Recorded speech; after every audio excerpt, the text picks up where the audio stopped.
متحدہ M P اے فہیم پٹنی نے کہا کہ ایف این این اور روزنامہ فیض عوام میڈیا گروپ عوام کا حقیقی ترجمان ہے۔ یہ ادارہ جس طرح مظلوم عوام کی آواز بن رہا ہے، یہ صحافت کے لیے ایک شاندار مثال ہے۔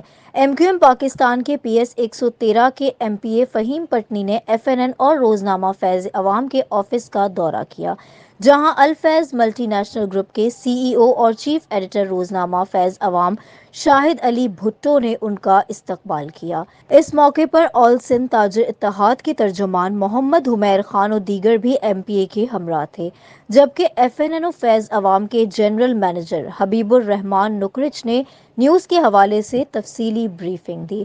اس موقع پر ایم پی اے فہیم پٹنی نے روزنامہ فیض عوام کا جائزہ لیا اور کہا کہ ایف این این اور روزنامہ فیض عوام میڈیا گروپ عوام کا حقیقی ترجمان ہے۔ یہ ادارہ جس طرح مظلوم عوام کی آواز بن رہا ہے، یہ صحافت کے لیے ایک شاندار مثال ہے۔